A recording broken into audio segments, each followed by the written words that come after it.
이사야 17장 1절에서 3절입니다. 다메섹에 관한 경고라. 보라, 다메섹이 장차 성읍을 이루지 못하고 무너진 무더기가 될 것이라. 아로엘의 성읍들이 버림을 당하리니 양무리를 치는 곳이 되어 양이 눕되 놀라게 할 자가 없을 것이며, 에브라임의 요새와 다메섹 나라와 아람의 남은 자가 멸절하여 이스라엘 자손의 영광같이 되리라. 만군의 여호와의 말씀이니라. 오늘 말씀의 제목은 다메섹 멸망 예고입니다. 17장은 이방 국가 10개국에 대한 심판 예언 중 5번째, 아람의 수도 다메섹 멸망에 대한 예언으로 수도 다메섹을 비롯해서 아람의 모든 성읍들과 백성들이 멸절당하게 될 것을 예언합니다.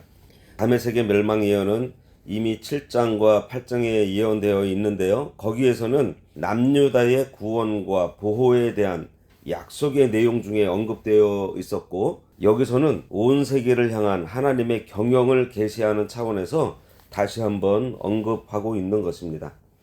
세계의 정세가 수시로 바뀌고 나라의 정치 경제적인 상황이 바뀔 때마다 우리가 깨달아야 하는 때라는 것을 알아야 합니다.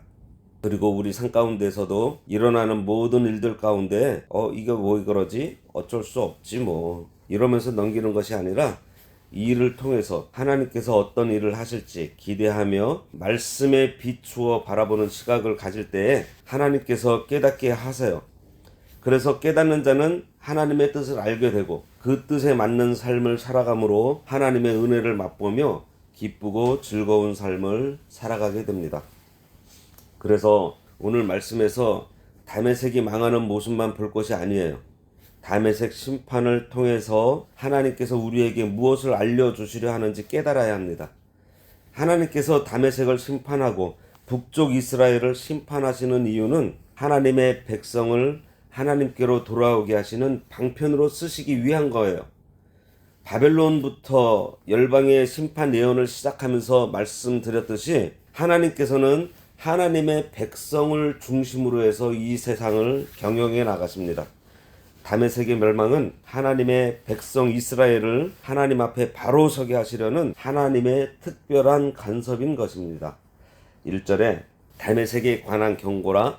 보라, 다메섹이 장차 성읍을 이루지 못하고 무너진 무더기가 될 것이라. 오늘 본문은 이방 민족에 대한 심판 예언 중 5번째에 해당하는 아람의 수도 다메섹의 심판에 대한 예언입니다. 예루살렘이 남유다의 수도로서 남유다 전체를 상징하는 것처럼 다메섹은 아람 전체를 상징합니다. 따라서 이 예언은 아람 왕국 전체에 대한 예언이에요. 아람 민족은 르신 왕 때 이스라엘 베가 왕과 연합해서 남유다를 친 적이 있습니다. 이사야는 이때의 남유다 백성들의 두려움을 뭐라 그랬죠? 마음이 숲이 바람에 흔들림 같이 흔들렸다 그랬습니다. 그때의 당시의 두려움이 매우 컸음을 밝혀요. 여기 보라, 다메섹이 장차 성읍을 이루지 못하고 무너진 무더기가 될 것 그랬습니다. 특별히 이사야가 보라라는 감탄사를 사용하는 것은 이 예언이 확실하다는 것을 알리기 위함이에요. 보라, 볼지어다 이런 말들은 같은 말인데 모두 강조하거나 집중시키기 위해서 사용되고 있습니다. 역사상 아람의 수도 다메섹이 외적의 잦은 침략에 파괴를 당했는데 그때마다 참 재빨리 재건되었던 배경을 볼 때 본문의 멸망 선포는 이전에 일시적이거나 부분적으로 있었던 작은 파괴가 아닌 아주 심각하고 결정적이며 전체적으로 멸망당하게 될 것을 암시하고 있습니다. 세상 나라들이 크고 견고한 성읍과 많은 인구를 가지고 있다고 해도 그들이 하나님을 대적하고 하나님의 백성을 괴롭혔기 때문에 무너진 무더기처럼 되게 하신다는 거예요. 창세기 4장에 에녹이라는 성이 나옵니다. 여기 이 에녹은 아담의 후손으로 믿음 좋았던 그 에녹이 아닌 가인의 후손 에녹이 지은 성이에요. 근데 그 성이 바로 여기 다메섹입니다. 그때 당시 사람 숫자가 그렇게 많지 않았을 때인데 왜 성을 쌓았을까요? 자기가 악하기 때문에 남도 자기처럼 여기 쳐들어와서 괴롭히고 죽일 것 같아서 겁이 나서 성을 쌓았던 것입니다. 하나님을 모르니 하나님을 의지하지 못하고 자기 자신만 믿고 살아가야 하니 불안해요. 그 불안을 해소하고자 성을 쌓은 것입니다. 그러니까 그들이 성을 쌓은 것은 그들이 심령이 불안한데 그 불안하고 괴로운 것을 없애기 위한 수단인 거예요. 이렇게 인간 스스로 자기를 보호하고자 해서 보호벽을 만들지만 그것으로 결코 보호받지 못하고 결국 다 무너지게 되어 있다는 것입니다. 공부도 많이 하고 열심히 일해서 돈도 많이 벌고 성공해서 자기를 세워보려 하고 좀 수양 좀 많이 쌓아서 자기를 다스려 보고자 하는 것들, 스스로 힘써서 이루어 보고자 하는 것은 결국 다 무너지게 되어 있습니다. 하나님께 맡겨야 돼요. 여기서 하나님께 맡긴다는 게 하나님께서 다 알아서 해주시겠지 하고 아무것도 안 하는 것이 하나님께 맡기는 것이 아닙니다. 결과는 하나님께 맡기고 하나님께서 나에게 맡겨주신 지금 이 일에 최선을 다하는 것, 이것이 하나님께 맡기는 성도의 삶인 거예요. 무너지지 않는 산성은 여호와 하나님이 유일해요. 시편 18편 1절과 2절에 나의 힘이신 여호와여 내가 주를 사랑하나이다. 여호와는 나의 반석이요 나의 요새시요 나를 건지시는 이시요 나의 하나님이시요 내가 그 안에 피할 나의 바위시요 나의 방패시요 나의 구원의 뿌리시요 나의 산성이시로다 하며 위대한 왕 다윗이 고백해요. 다윗이 하나님께서 다 알아서 하실 거야 하고 가만히 있었던가요? 아니죠. 자기에게 주어진 일을요, 다윗은 어릴 적 목동 때부터 충성했던 사람입니다. 자기에게 맡겨진 일을 끝까지 최선을 다했던 사람이에요. 2절에 아로엘의 성읍들이 버림을 당하리니 양무리를 치는 곳이 되어 양이 눕되 놀라게 할 자가 없을 것이며, 아로엘은 요단 동편의 길르앗 전역을 가리키는 북이스라엘의 땅으로 이사야는 하나님의 심판이 아람 지역을 거쳐서 요단 동편 땅을 지나 북이스라엘 쪽으로 향하는 것을 묘사하고 있어요. 양무리를 치는 곳이 되어 양이 눕되 놀라게 할 자가 없을 것이며 그랬습니다. 이 말씀은 사람들이 사는 성읍들이 양들의 방목제로 사용할 수밖에 없을 정도로 황폐하게 될 것이고, 더욱이 그 황폐함의 정도가 너무 심해서 남아있는 사람이 전혀 없게 될 것을 예언하고 있는 거예요. 그러니 이 성읍은 북쪽 이스라엘에 속한 성읍으로 다 무너져서 양들을 먹이는 목초지가 되어서 양이 누워있어도 놀라게 할 사람이 없을 정도로 사람이 살지 않아 폐허가 된다는 것입니다. 이 말씀은 그대로 이루어져서요, 아수르 디글라필레셀이 와서 완전히 폐허로 만들어버립니다. 인간의 능력을 자랑하던 곳이 다메섹인데 북쪽 이스라엘이 형제인 남쪽 유다를 치기 위해 돈을 주고 아람, 다메섹에게 도움을 청했더니 얼른 와서 이들이 남유다를 쳤잖아요. 이렇게 이방 세력을 믿고 북쪽 이스라엘이 살았습니다. 그런데 그로 인해서 다메섹과 함께 그들도 멸망당한다는 거예요. 우리 주위에서도요, 어떤 사람이 자수성가했다 하며 대단히 잘 사는 것 같았는데 어느 날 보니 보이지 않고 또 들리는 말에 하루아침에 망했다는 소식을 들을 때가 있습니다. 우리는 그러한 것들을요, 무심히 보시면 안 돼요. 사람이 자기를 믿고 살면 결코 안식할 수 없다는 것을 하나님께서 보여주시기 위해서 이따금씩 사람이 보기에는 탄탄해 보이던 사람이 그런 세력들을 갑자기 무너지게 하셔서 우리들의 연약함을 보게 하세요. 역사상 로마처럼 강한 나라가 없었는데 왜 무너졌는지 아세요? 힘이 없어서가 아니에요. 부패해서 무너진 것입니다. 무너질 때쯤 로마는요, 이런 말이 있어요. 집은 있지만 가정이 없을 만큼 부패했다 그랬습니다. 시민보다는 노예가 더 많을 만큼 부유했다 그랬어요. 그들이 하나님을 떠나 부패했기 때문에 망한 거예요. 성도들은 이 세상에 되어가는 일들을 무심히 보지 말아야 됩니다. 하나님의 통치의 손길이 어떻게 역사하시는지 성경 말씀에 비추어 살필 줄 알아야 돼요. 하나님의 손길이 세상의 사건이나 현상을 통해 나타나는데 성도가 그러한 일들을 말씀에 비추어 들여다볼 줄 알아야 됩니다. 그러나 성경은 참된 진리인데 사람들이 그것을 몰라요. 성도인 우리는 진리의 말씀을 기준으로 삼고 살아가게 된 것에 대해서 감사해야 합니다.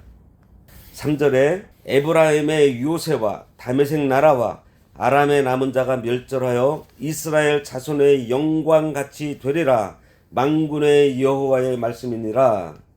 여기서 에브라임의 요새는 아스루군의 침략군을 저지하기 위해 동맹을 맺어 에브라임의 의지가 되었던 다메섹을 얘기하는 거예요. 에브라임은 북이스라엘을 대표하는 지파입니다. 그래서 이 말씀은 예수 믿는 사람들이 세상 의지하고 사는 모습을 보여주면서 하나님 앞에 가증스러운 모습이라는 것을 알려주고 있어요. 성도가 입으로는 전능하신 하나님을 믿는다고 하면서 돈 의지하다가 어찌하여 일이 좀 잘 풀리면서 더욱더 세상 세력 의지하며 그로 인해서 거들먹거리는 모습이 가증스럽다는 것입니다. 좋은 것이 썩을수록 더 더럽고 고약한 냄새가 나듯 성도가 타락하고 변질되면 더욱 악한 영향을 끼치게 됩니다. 영양가 높은 식품이 상하면 냄새가 더욱 고약하듯이 하나님의 백성인 에브라임 지파가 하나님 의지하지 않고 의성 섬기고 이웃나라를 의지하여 형제인 유다를 치더니 비참한 신세가 되었다는 거예요. 에브라임의 요새와 다메섹 나라와 아람의 남은 백성이 멸절한다고 했습니다. 이들을 왜 멸절시키실까요? 하나님의 백성이 세상 나라를 의지했기 때문에 그 대상도 함께 하나님께서 멸절시키시겠다는 것입니다. 우리들도 주위에 예수 믿다가 세상으로 돌아가 버린 사람들을 긍휼히 여기고 위에 기도해야 합니다. 참 불쌍한 사람들입니다. 제가 그 길을 갔었어요. 그 상태가 참 비참하고 불쌍한 상태입니다. 그들이 세상의 것은 좀 얻었다고 하는 것 같지만 그 마음에 평안, 만족 없어요. 그래서 그들을 위해 우리는 기도해 줘야 합니다. 왜요? 회개하지 않으면 때가 되어 에브라임처럼 되기 때문이에요. 역사의 주체는 하나님이세요. 그러므로 하나님께서 정하신 일에 변경한다는 것은 불가능합니다. 그러니까 다메섹이 망하는 것보다 더 확실한 하나님의 간섭이라는 것을 알 수 있는 것이요, 에브라임이 망하는 거예요. 하나님 뜻대로 살겠다는 사람이 세상을 의지하고 돈을 의지해서 세상 방법으로 성공하려 하고 그로 인한 세상이 주는 자유로움에 취해 쾌락의 길에 들어서게 되면 하나님께서 반드시 간섭하십니다. 하나님께서 간섭하시는데 처음에는 말씀으로 권면하세요. 아니, 어떤 때는요 바로 징계하시는 경우가 있습니다. 그때 진짜 하나님께서 자기를 사랑하고 계신다는 것을 깨달아야 합니다. 보통은 말씀으로 권면하시는데요, 그래서 그 권면을 받고 신앙 양심의 가책을 느끼고 회개하며 돌아서려고 하면 그 모습만으로도 하나님께서 기뻐하세요. 사랑하는 자녀를 때리지 않고 아프지 않게 하고서 돌아오게 했으니 얼마나 기쁘시겠어요. 그런데 권면 받으면서 양심의 가책은 되는데 세상 것이 좋아서 자꾸 죄의 길에 들어섭니다. 그때는 하나님께서 책망하세요. 우리로 말하면 듣기에 좋지 않은 말로 따끔하게 혼내십니다. 그래서 조금 있던 양심의 가책이 무거워져요. 괴롭습니다. 두려움도 생기고요. 그래서 회개하려고 하고 다시는 그 죄의 길에 들어서지 않겠다고 작정하면 하나님께서 이 또한 기뻐하십니다. 그런데 우리 인생 너무나 연약해요. 그러한 책망을 듣고 바로 서려고 하면 마귀가 가만히 있지 않습니다. 더욱더 집요하게 죄를 짓도록 유혹하고 어쩔 수 없는 상황도 만들어요. 그러다 보면 또 다시 죄의 길에 들어서고 그것이 반복되어 습관화가 되면 하나님께서 징계하십니다. 이런 일이 성도의 삶에 매일매일 일어나고 있어요. 그때 하나님의 손길을 보고 느끼고 깨닫는 자와 깨닫지 못하는 자가 있습니다. 우리 성도는 영적으로 민감해야 돼요. 영적으로 민감하기 위해서 우리가 기도 생활을 많이 해야 됩니다. 성령님께 우리가 늘 구해야 돼요. 우리는 깨닫는 자가 되어야 하겠습니다. 우리는 하나님께서 권면하고 책망하고 징계하실 때 깨닫고 하나님 앞으로 돌아와 바로 서는 그러한 성도가 되어야 하겠습니다. 기도하겠습니다. 하나님 아버지, 하나님께서 말씀으로 또 세상의 여러 가지 사건으로 또 현상으로 저희들에게 보여주실 때에 우리가 깨닫는 자가 되어서 하나님 앞에 바로 서는 저희들 되도록 하여 주시옵소서. 그러한 가운데 우리들이 죄 가운데 있을 때에 회개하여 바로 돌아설 수 있도록 하여 주시고 하나님께서 저희들에게 맡겨주신 그 일들을 충성하는 저희들 되도록 하여 주시옵소서. 예수님 이름으로 기도드리옵나이다. 아멘.